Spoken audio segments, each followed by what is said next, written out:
belajar berkaitan dengan tema kali ini, sakramen Ekaristi, apakah sama dengan pengampunan dosa? Saya share screen dulu ya.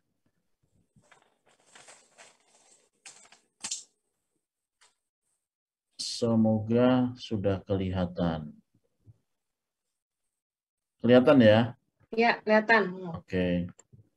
Nah ini Bu Feli, ya saya kecilkan dulu Bu Felinya. Oke, baik Bapak Ibu Saudara-saudara yang terkasih, sebetulnya saya diminta untuk memilih. Jadi ada beberapa tema, lalu sebetulnya secara spontan saja saya mengatakan sakramen Ekaristi. Ini nomor 1 kalau nggak salah ya, Bu Dewi yang waktu itu memberikan beberapa saran tema. Ya. Lalu betul, lalu akhirnya saya pilih yang ini. Nah, sembari sebenarnya sambil bertanya-tanya, ini maksudnya apa juga? Nah, ini kan pertanyaan, apakah sakramen Ekaristi itu pengampunan dosa dalam arti kalau kita mengikuti perayaan Ekaristi, kita dosa-dosa kita diampuni atau enggak sih? Gitu kan? Itu pertanyaannya. Jawabannya adalah Bu Feli, apa jawabannya, Bu? Pasti, Romo. Oh, pasti. Ya udah, kalau udah pasti ya apa gunanya? Kita ini apa Keyakinan namanya? iman, Romo. Oh, karena keyakinan iman. Oke, makasih Bu Feli. Bu Feli memang luar biasa. Nggak salah ya, Bu Dewi mengatakan memang ahlinya liturgi ini. Nah, jadi dalam waktu kurang lebih 1 jam atau 1,5 jam ke depan ini, kurang lebih ini yang akan kita bahas pengantar dulu, lalu ini pengantar ini sekedar apa ya pengetahuan umum lah ya untuk kita sebagai umat Katolik gitu ya. Jadi mudah-mudahan ada sesuatu yang didapatkan dari dari webinar ini atau apapun namanya ya. Yang kedua itu liturgi Katolik 7 sakramen. Secara ringkas nanti kita dalami ke 7 sakramen itu. Lalu bagian yang utama ya ini, sakramen Ekaristi. Apakah dengan sakramen Ekaristi maka dosa-dosa kita diampuni? Tadi sebetulnya sudah dijawab oleh Bu Feli. Sebetulnya pertemuan ini ya udah selesai sebetulnya dengan jawaban Bu Feli. Tapi nanti kita lihat ya apa dasarnya. Lalu kita dalami sedikit sakramen rekonsiliasi, itu adalah pengakuan dosa. Lalu saya tambahkan, ini mungkin berkaitan dengan 3 dimensi, mengikuti misa secara online. Harapannya memang nanti kita lihat apakah kalau misalnya sakramen Ekaristi itu juga mengampuni dosa-dosa kita, bagaimana dengan mengikuti misa secara online? Apakah dosa-dosa kita juga diampuni? Gitu. Kurang lebih ke arah sana. Itu sebabnya saya tambahkan itu 3 dimensi ya. Lalu bagian penutup. Itu kurang lebih. Jadi kurang lebih kalau nggak salah tadi ada sekitar berapa slide ya, 42 slide, tapi akan sangat cepat. Mudah-mudahan nanti kalau terlalu cepat nanti diberitahu saja Bu Feli. Karena saya udah lama sih nggak ngajar langsung gitu ya. Ini kalau online ini biasanya suka kadang-kadang lupa bahwa di hadapan saya ini mahasiswa. Tapi ini kan udah lebih dari mahasiswa dan lulusnya juga udah tahun berapa? Tahun 72 tuh Pak Endar ya tadi ya. Baik, bagian pertama kita masuk kepada pengantar. Ya, secara umum apa sih itu doa dalam gereja Katolik? Jadi dalam gereja Katolik itu ada 3 doa ya. 3 doa. Yang pertama yang disebut dengan doa personal. Doa personal adalah doa antara saya dengan Tuhan. Doa antara saya dengan Tuhan, kapanpun dilakukan itu jadi kita yang ngatur gitu ya. Rumusannya juga bebas. Misalnya kayak tadi tuh Bu siapa ya? Contoh siapa? Ada Bu siapa di sini tadi? Bu Yuli misalnya ya. Berdoa, Tuhan, hari ini saya capek banget gitu ya. Udah mana hujan lagi, suasananya enak banget untuk tidur.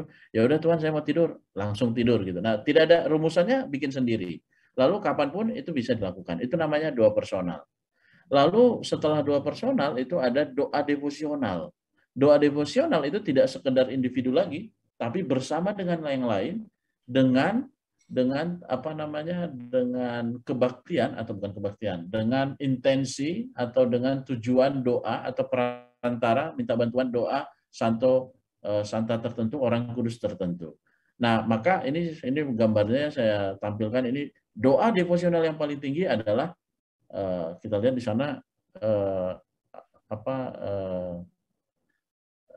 salve itu ya. Nah, nanti kita lihat beberapa contoh gitu ya. Nah, ini doa devosional. Jadi waktunya pun sudah ada, lalu rumusannya juga sudah lebih jelas. Lalu ada yang disebut dengan doa liturgi. Nah, doa liturgi ini adalah doa resmi Gereja Katolik. Jadi ada urutannya ya. Jadi semakin tinggi dari doa personal, doa devosional, dan doa liturgi. Apa-apa saja kita lihat ya. Personal itu misalnya doa sebelum dan sesudah tidur, doa sebelum dan sesudah makan, doa sebelum ulangan umum, doa sebelum mulai pertemuan virtual kayak tadi itu, doa sesudahnya, dan seterusnya. Kalau devosi, nah ini tadi yang saya katakan, devosi yang paling tinggi adalah adorasi sakramen Maha Kudus. Ada beberapa, yaitu Rosario juga masuk devosional, Jalan Salib, Medali Wasiat, Skapulir Karmel, Karismatik, Angelus itu dua malaikat Tuhan, dan lain-lain, itu termasuk semuanya dalam devosional. Sedangkan liturgi itu yang punya tingkatan lebih tinggi, itu ada 7 sakramen, ada sakramentali, ada liturgi harian. Nanti kita lihat apa-apa saja ya. Yang pasti bahwa 7 sakramen kita dalami sedikit, sementara sakramentali itu ada 1, 2, 3, 4, ini kurang ya, kurang 1 ibadat arwah. Konsekratio itu konsekrasi misalnya apa? Pengudusan itu terjadi pada saat misa krisma atau misa minyak, kalau Bapak Ibu pernah dengar, yang Bapak Uskup misalnya di berbagai keuskupan, kalau di Jakarta Bapak Kardinal, itu menguduskan atau disebut memberkati, tapi yang sebenarnya aslinya menguduskan minyak krisma, ya itu namanya konsekratio.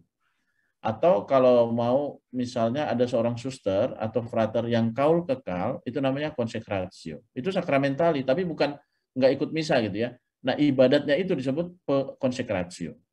Sementara benediksio itu pemberkatan rumah, pemberkatan mobil, pemberkatan macam-macam, itu namanya benediksio. Itu masuknya sakramentali, bukan sakramen.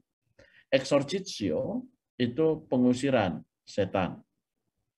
Lalu dedikatio itu kayak apa namanya, pemberkatan gereja baru, misalnya di mana kalau daerah Jakarta ini ya, Keuskupan Agung Jakarta ini misalnya daerah Bekasi misalnya yang dulu gitu ya. Nah itu dedikatio plus nanti ibadat arwah. Nah itu sakramentali. Jadi sakramen itu adalah ada 7, sakramentali itu ada 5. Sakramentali itu adalah sakramen tali. Jadi sakramen yang pakai tali, bukan ya. Tali itu dari bahasa Latin, talis tale itu seperti. Jadi seperti sakramen tapi bukan sakramen. Kalau sakramen didirikan oleh Kristus, kalau sakramentali didirikan oleh gereja. Itu perbedaan. Nah, jadi kita lihat ini, kita nanti fokus mau ke sakramen Ekaristi dan sakramen rekonsiliasi nanti akhirnya. Jadi liturgi Katolik itu ada 3, liturgi sakramen tadi ada 7, liturgi sakramentali itu tadi ada 5, lalu ada liturgi harian, doa brevir, doa ofisi. Ini yang biasa didoakan oleh para biarawan, tapi sebenarnya awam sendiri pun bisa mendoakan. Di beberapa paroki saya kira mereka sudah ikut terlibat dalam dalam doa liturgi harian ini. Begitu ya. Nah, itu bagian pertama. Jadi satu bagian aja dalam waktu dan tempo yang sesingkat-singkatnya sudah dijelaskan. Mudah-mudahan tidak terlalu cepat ya. Itu yang bagian pertama, pengantar. Bagian kedua, liturgi Katolik, karena ada 3 liturgi. Nah, liturgi Katolik itu ada, kita mau fokus ke liturgi sakramennya. 7 sakramen ya. Sakramen itu berasal dari bahasa Latin, yaitu sacra dan mentum. Sacra itu berarti suci atau kudus, yang berasal dari kata kerja sacrare, yaitu tindakan untuk menguduskan, jadi menguduskan. Sementara mentum itu sarana untuk mencapai tujuan tertentu, sehingga sakramen dikatakan sarana untuk mencapai kekudusan, sarana untuk bersatu dengan Allah.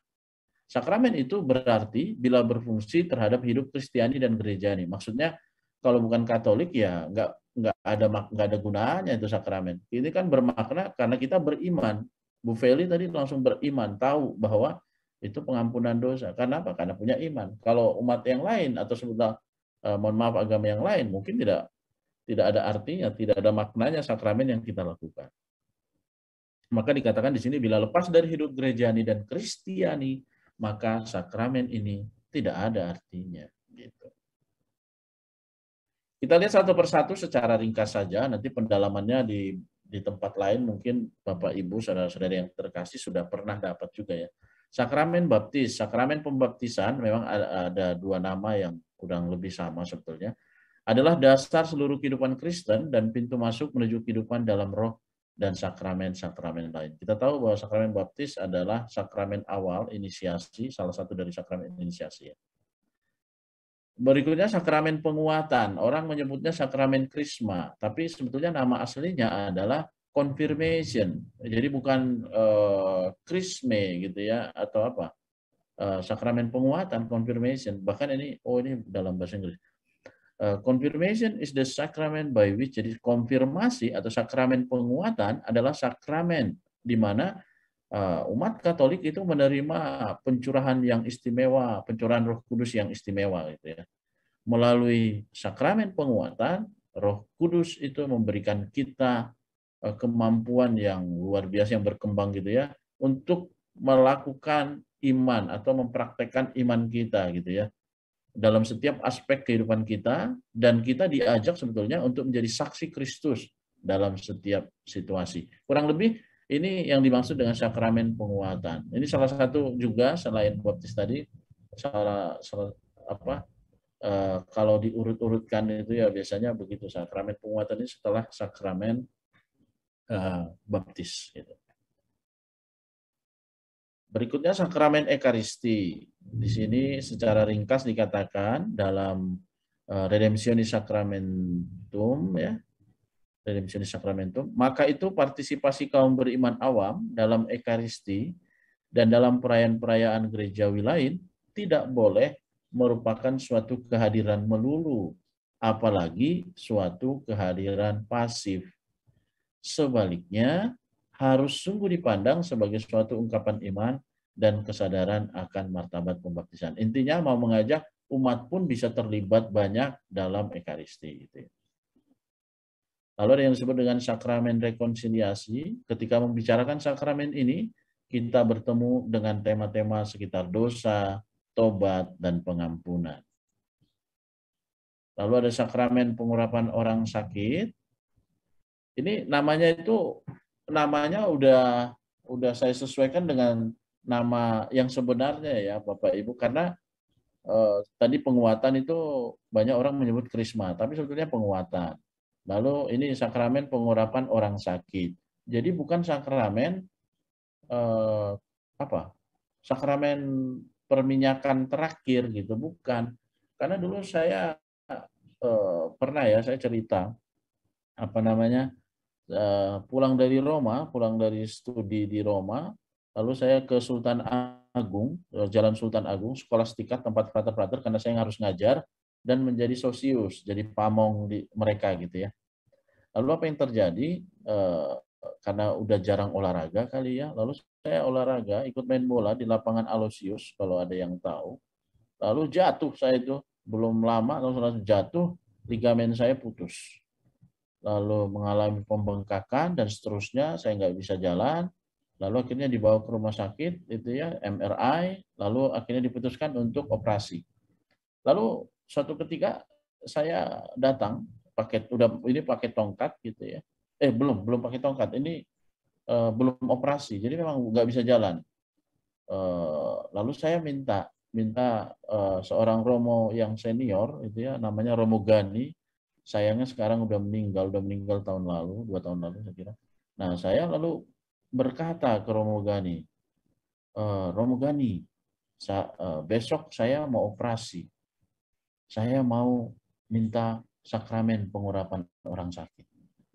Lalu Romo Gani bilang, wah nggak usah, tidak perlu.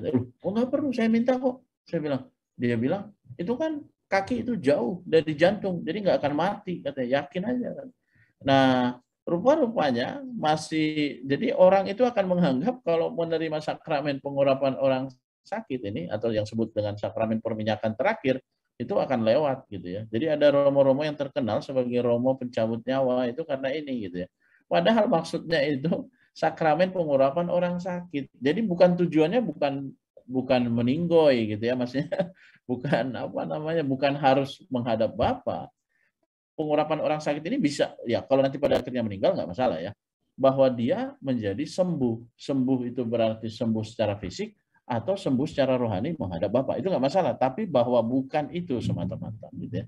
Sejumlah pertanyaan yang selalu muncul dari diri manusia ketika ditimpa nasib buruk karena penyakit, apa artinya, makna dan tujuan ini semua? Mengapa aku mengalaminya? Mengapa harus sekarang? Itu biasanya orang yang bergulat dalam situasi itu ya. Kita atau saudara-saudara kita juga mungkin pernah mengalaminya gitu ya.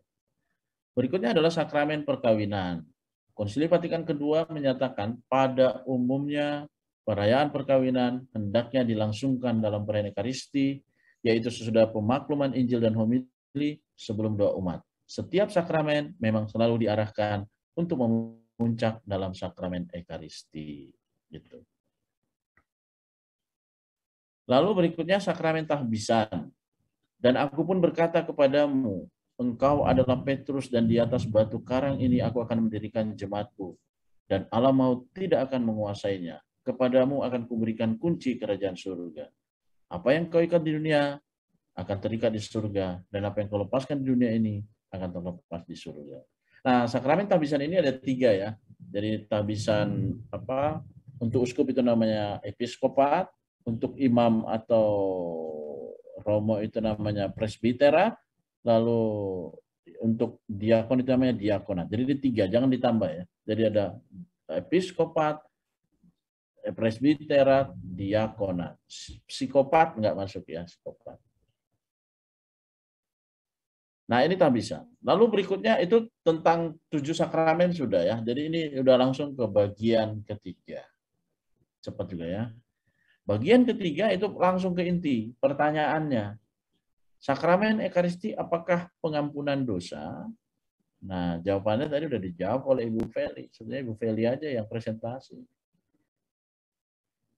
Pertanyaan begini, dalam perayaan Ekaristi itu kan ada ritus tobat ya. Bapak Ibu tahu lah ritus tobat ya.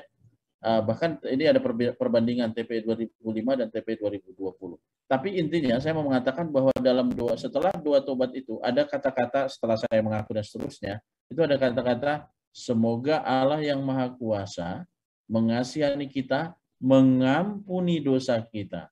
Nah, kata-kata ini menjadi dasar sebenarnya dalam misa, mengampuni dosa kita dan mengantar kita ke hidup yang kekal. Jadi memang Bu Feli ini langsung tahu gitu ya. Berarti Romo dengan sendirinya kalau ikut misa berarti dosa-dosa kita diampuni dong.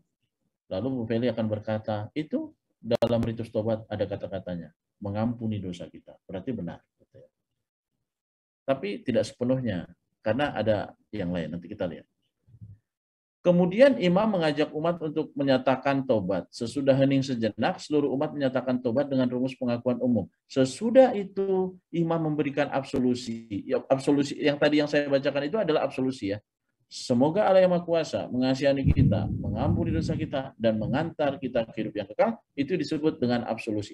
Tapi catatannya di sini adalah, tetapi absolusi ini tidak memiliki kuasa pengampunan seperti absolusi dalam sakramen tobat. Jadi tidak sepenuhnya. Tapi kita lihat bahwa mengampuni dosa, iya.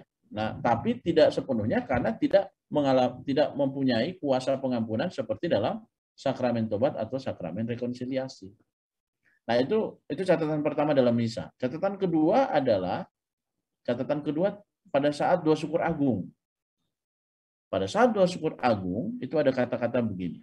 Terimalah dan makanlah kamu semua dan seterusnya. Lalu langsung ke bawah ya. Terimalah dan minumlah kamu semua, inilah piala darahku.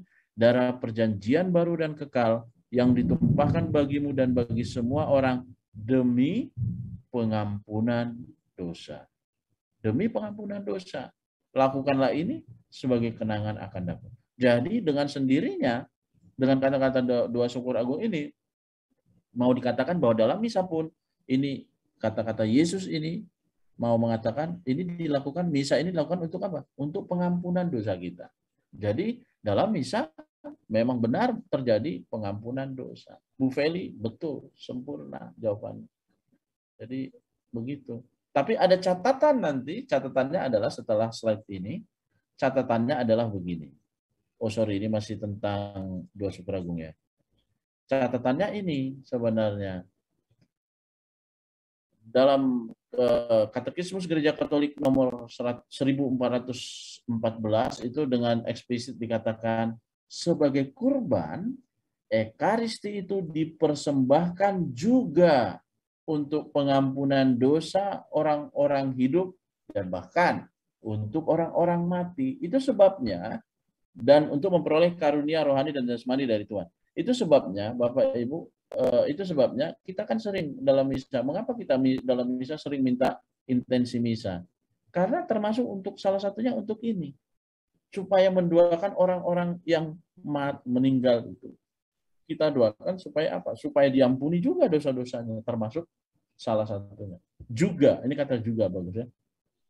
Jadi benar bahwa sebagai kurban, Ekaristi itu dipersembahkan untuk pengampunan dosa kita, dosa orang-orang hidup dan mati juga. Nah, itu catatan yang menjawab sebetulnya tema kita pada hari ini gitu. Nah, lalu hubungannya antara Ekaristi dan pertobatan itu ada di nomor 1436. Apa yang dikatakan? Pertobatan dan penebusan dosa setiap hari menemukan sumber dan makanannya di dalam Ekaristi. Memang kita tahu bahwa Ekaristi itu adalah puncak dan sumber dari segala kehidupan Kristiani. Itu Sacrosanctum Concilium nomor 10 ya. Atau Lumen Gentium nomor 11. Dokumennya mengatakan itu. Karena di dalamnya kurban Kristus yang mendamaikan kita dengan Allah dihadirkan. Oleh Ekaristi ini dikenyangkanlah dan dikuatkanlah orang yang hidup dari kehidupan Kristus. Nah, sampai di sini saya kira sudah sangat jelas bahwa Ekaristi dipersembahkan untuk pengampunan dosa. Akan tetapi, masih ada akan tetapinya ini, jadi belum komplit. Catatan terakhir dari jawaban kita adalah ini. Nomor 1416, di sini poinnya, penerimaan tubuh dan darah Kristus yang kudus, itu artinya komuni, artinya sakramen Ekaristi, mempererat hubungan antara yang menerima komuni dengan Tuhan, mengampuni dosa-dosanya yang ringan, lihat, yang diampuni dosa-dosanya yang ringan, dan melindunginya dari dosa-dosa berat. Pertanyaannya, apakah dengan merayakan Ekaristi, dosa-dosa berat langsung hilang? Tidak. Belum, betul. Itu sebabnya nanti karena ikatan cinta antara yang menerima komuni dan Kristus diperkuat, maka penerimaan sakramen ini meneguhkan kesatuan gereja tubuh mistik Kristus. Artinya dosa-dosa ringan dihapus. Tapi kita dengan sakramen Ekaristi akan terhindar atau dilindungi dari dosa-dosa berat. Jadi tetap saja bahwa dosa-dosa berat itu harus dilakukan. Nah, ini catatan berikutnya di bawahnya ya. Katekismus Gereja Katolik nomor 1415 dikatakan, siapa yang hendak menerima Kristus dalam komuni Ekaristi harus berada dalam keadaan rahmat. Kalau seorang sadar bahwa ia melakukan dosa berat, ia tidak boleh menerima Ekaristi tanpa sebelumnya menerima pengampunan di dalam sakramen pengakuan. Jadi intinya sebetulnya, kita memang harus terus-menerus untuk melakukan Ekaristi sebagai puncak dan sumber. Karena apa? Karena itu yang paling tinggi dari antara semua sakramen. Tapi bahwa dengan merayakan sakramen Ekaristi, tidak semua dosa berat kita dihapuskan. Karena dosa-dosa ringan saja yang dihapuskan. Itu sebabnya kita selalu membutuhkan sakramen rekonsiliasi, sakramen tobat. Yang kita lakukan, apalagi mendekati Rabu Abu ini. Begitu ya. Nah, oleh karena itu kita masuk ke bagian keempat, kita dalami sedikit sakramen rekonsiliasi atau sakramen apakah pengakuan dosa, sama dengan pengakuan dosa. Penamaannya itu ada 5 ya. Dalam sejarah liturgi, dalam katekismus saya kira juga ada 5. Jadi kalau bergerak dari atas ke bawah, itu kita sebut dengan sakramen penebusan dosa atau sakramen pengampunan dosa.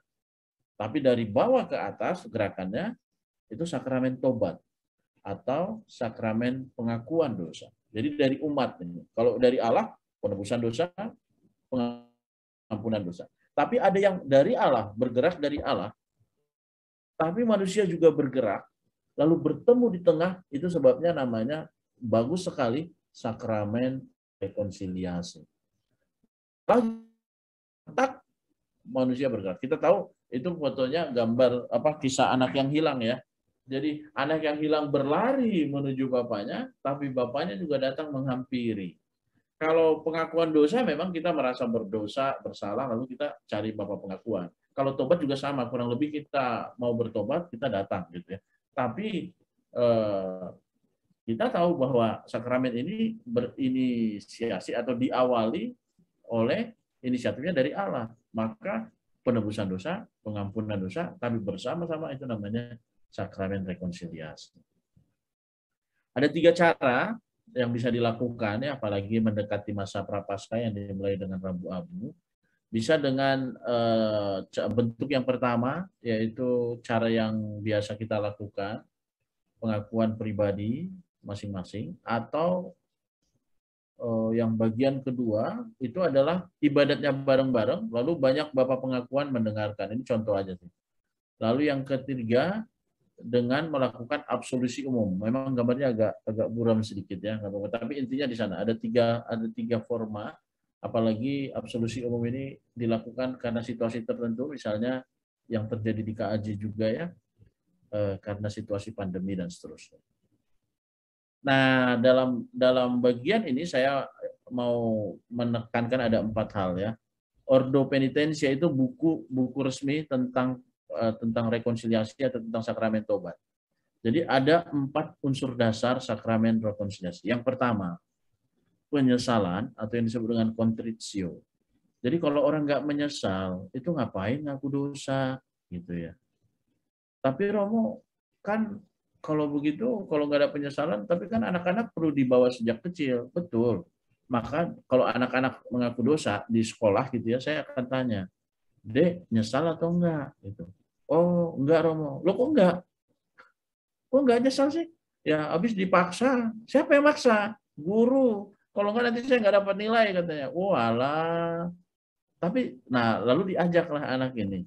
Nah, misalnya, tadi yang nyatat dosa-dosa siapa? Teman saya, Romo. Lo tahu temannya itu dosa temannya dong. Tapi Romo, kalau enggak nanti kan saya bingung dosa saya apa. Nah, lalu mulai diajak. Emang selama ini gangguin orang tua enggak? Nah, lalu kita ajak. Nah, supaya ada unsur penyesalan. Itu yang mungkin oke. Untuk anak-anak memang tidak bisa terlalu diharapkan banyak ya. Tapi kalau untuk orang dewasa, harapannya penyesalan. Maka tidak heran beberapa tahun yang lalu itu kan ada Porta Misericordia itu loh. Jadi dibukakan 24 jam. Nggak tahu di KAJ kayaknya dibuka ya. Itu saya sempat tuh di Bandung gitu ya. Semua imam bahkan uskup sendiri ikut gitu 24 jam menyediakan diri untuk memberikan sakramen pengampunan dosa. Dan banyak orang, dan wah itu luar biasa. Karena apa? Karena orang begitu menyesal. Ada yang 10, 35, bahkan lama sekali nggak ngaku dosa. Akhirnya tergerak hatinya untuk mengaku dosa, menyesal. Nah, kata menyesal ini kan luar biasa. Datang ke ruang pengakuan aja butuh iman dan energi yang luar biasa, nggak gampang. Maka itu yang disebut dengan penyesalan. Perasaan sedih karena dosa yang telah dilakukan dan karena kerugian yang ditimbulkannya. Dengan keputusan untuk tidak berdosa lagi di masa mendatang. Loh Romo, setelah dia nyesal tapi berdosa lagi? Ya apa boleh buat. Nggak, itu nanti urusan berikutnya. Tapi bahwa menyesal ada menyesal itu ya bagus gitu. Maka penyesalan ini penting sekali. Itu yang pertama ya. Lalu yang kedua pengakuan. Setelah menyesal datanglah lalu ngaku gitu ya. Confessio. Ungkapan dari keadaan peniten seperti apa adanya di hadapan Allah, juga ungkapan sesal yang terkandung di dalam hatinya. Gitu. Nah, jadi memang di sini diajak untuk mengaku. Banyak orang yang menyesal tapi ragu mengaku. Kenapa sih orang ragu mengaku? Karena satu mungkin malu ya. Kedua nggak percaya ke romonya. Padahal sebetulnya dalam kitab hukum kanonik itu dikatakan romonya itu sebagai berperan sebagai Yesus sebetulnya pada saat itu. Maka kalau dia membocorkan, misalnya ya, Bu Feli nih, karena udah kenal dengan saya, misalnya terus ngaku dosa ke saya. Sebelumnya, sebutlah gini, Bu Feli itu tinggalnya sebelahan tetangga dengan saya nih di Grogol nih ya, misalnya. Biasanya bersapa, ketemu lalu sapa baik biasanya. Lalu pada suatu saat Bu Feli ngaku dosa ke saya. Lalu saya jadi berubah karena tahu dosa-dosa Bu Feli dari ruang pengakuan dosa. Nah itu saja, kalau berubah sikap saya karena setelah ngaku dosa, maka saya bisa dilaporkan oleh Bu Feli ke Bapak Kardinal sehingga dicabut itu saya. Hak untuk memberikan pengakuan dicabut. Karena tidak boleh. Berubah saja tidak boleh, apalagi membocorkan. Nah membocorkan lebih parah. Itu kalau diketahui ya, seorang imam itu bisa disuspensi. Atau jangan disuspensi lah, ditarik surat izin memberi pengakuan. Nah ini saya dan beberapa romo yang bukan dari Keuskupan Jakarta ini dapat celebrate untuk memimpin misa dan untuk memberi pengakuan. Begitu. Setelah pengakuan, lalu muncul yang disebut dengan penyilihan atau satisfaksio. Tindakan untuk memuaskan Allah dengan melakukan penitensi. Kan biasanya setelah itu penitensinya apa gitu ya. Suruh ngelilingi gereja katedral, contoh itu mangga ya, bukan. Atau pemulihan hidup lewat penyesalan, doa, dan mati raga. Kalau dulu saya belajar itu ya, dulu itu ada namanya daftar dosa dan tarif penitensi. Misalnya, kalau berbohong dulu ya, ini seingat saya aja. Kalau berbohong, dia akan berapa kali puasa selama setahun dan akan berapa kali dulu kan mencambuk diri ya. Nah itu zaman dulu, sekarang mah udah nggak begitu zamannya. Tapi itu maksudnya untuk penyilihan, gitu ya. Tanda bukti bahwa menyesal. Nanti yang terakhir setelah penyilihan itu adalah pengampunan atau absolutio namanya ya. Tanda pemberian maaf oleh Allah kepada pendosa yang menyatakan pertobatannya kepada seorang pelayan gereja dan dengan demikian sakramen digenapkan. Nah, begitu kurang lebih tentang sakramen pengakuan dosa, sakramen rekonsiliasi, sakramen tobat. Kita masuk ke bagian terakhir, bagian kelima, yaitu dimensi mengikuti misa secara online. Wow, cepat juga ya. Saya kira tadi bisa agak lama, ini memang agak cepat, nggak apa-apa. Yang penting nanti kalau misalnya selesai sebelum waktunya kan bisa membuka ruang pertanyaan lebih banyak, kalau ada. Yang kelima adalah 3 dimensi mengikuti misa secara online. Ada dimensi sakramental, dimensi spiritual, lalu dimensi komunal. Ya. Kita lihat satu persatu. Dimensi sakramental, misalnya misa yang diadakan dengan cara online atau live streaming, bagi umat beriman secara sakramental tetap sah. Karena apa? Karena ada 3 persyaratan untuk supaya dikatakan bahwa misa itu sah atau tidak. Yang pertama apa? Pemimpinnya yang sah, jadi bukan dalam masalah atau punya celebrate itu kasarnya gitu ya. Lalu materi dan forma yang sah, jadi roti dan anggur, air gitu ya, yang sah. Roti dan anggur materinya. Lalu formanya ya tentu saja dengan mengikuti tata perayaan Ekaristi yang biasa. Lalu ritusnya juga sah. Ritus di Indonesia ini adalah ritus gereja Katolik Roma ya, Romawi. Jadi bukan yang lain, bukan Koptik, bukan Syro-Malankarese, itu macam-macam ya. Itu dia. Lalu berikutnya adalah oleh karena itu, jadi misalnya keadaan dan situasi umat yang berpartisipasi serta proses jalannya perayaan itu tidak akan mempengaruhi keabsahan liturgi yang sedang dirayakan. Keterbatasan yang sangat nyata. Jadi misalnya gini, oleh karena itu keadaan situasi umat yang berpartisipasi secara proses jalannya perayaan tidak itu maksudnya gini. Misalnya umat itu terjadi gangguan apa? Gangguan sinyal, lalu tiba-tiba ada iklan, itu Romo sah atau enggak ya? Misalnya tetap sah. Tapi bahwa ada gangguan, ya itu memang tidak bisa dihindari dalam situasi online ya. Nah, keterbatasan yang sangat nyata dari misa yang diikuti secara online, selain umat tidak bisa di gereja, adalah bahwa sayangnya umat beriman tidak dapat menyambut komuni dari misa yang bersangkutan, berlangsung. Gitu ya. Dalam hal ini apa yang tidak terjadi?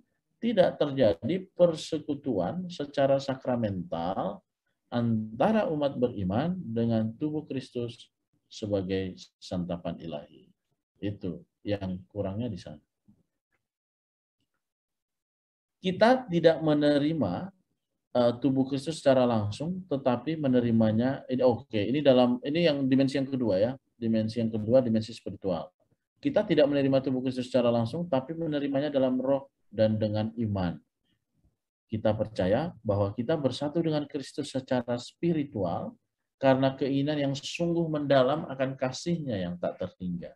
Jadi umat beriman yang menyantap roti surgawi, meskipun hanya sebatas hasrat atau keinginan karena iman, pasti akan berbuah dan berguna dalam hidup kita.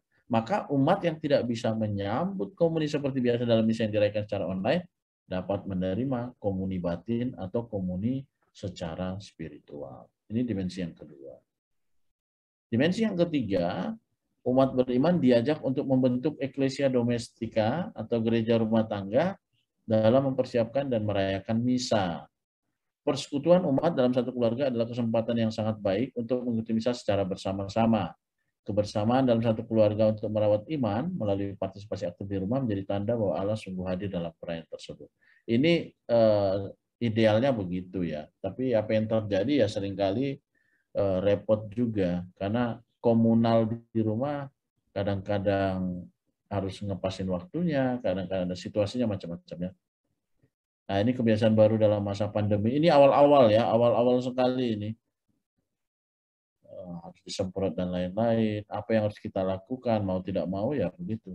Memang Paus Fransiskus dalam satu homili misa harian mengingatkan bahwa misa yang ditayangkan secara online adalah satu terobosan untuk menjaga iman umat dan hanya dilakukan dalam situasi pandemi corona ini.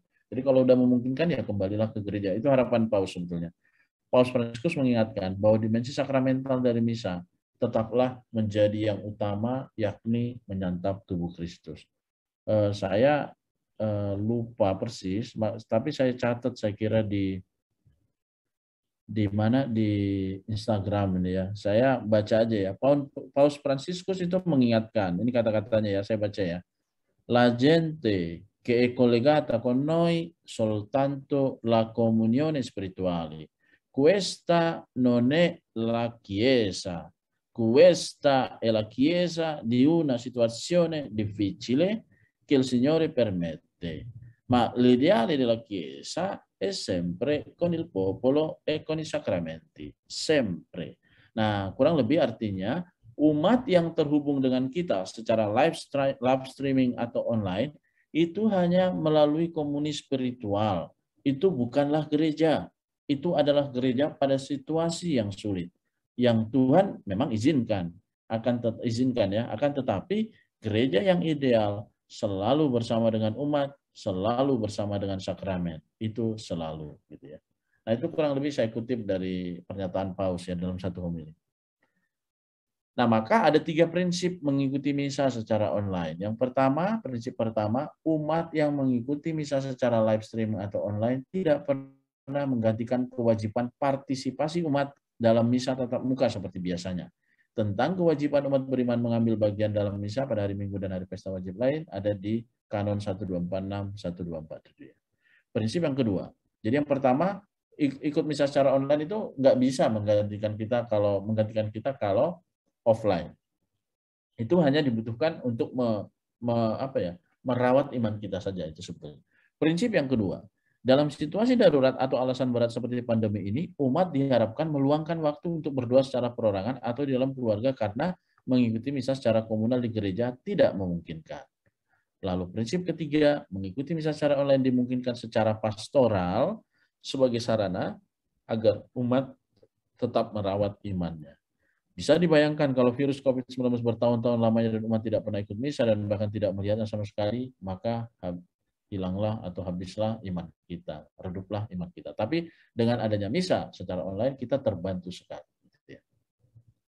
Santo Thomas Aquinas berkata bahwa persekutuan secara sakramental adalah tindakan yang paling sempurna karena mengatasi keinginan secara spiritual saja. Jadi tetap kalau bisa sesuai dengan protokol kesehatan, itu kita melakukan misa. Tapi kalau tidak bisa, ya apa boleh buat, kita mengikutinya secara online. Marilah kita berdoa agar wabah ini cepat berlalu dan kita dapat menerima komuni kudus lagi, sehingga ketiga dimensi, sakramental, spiritual, dan komunal, dapat terjadi sekaligus dalam misa yang kita rayakan. Nah ini bagian penutup, ada istilah malu membaca sesat di misa. Itu ada banyak buku tentang Ekaristi, tentang macam-macam, tentang liturgi dan seterusnya. Semakin banyak membaca ya semakin memahami apapun materi berkaitan dengan liturgi. Sudah selesai, terima kasih. Jadi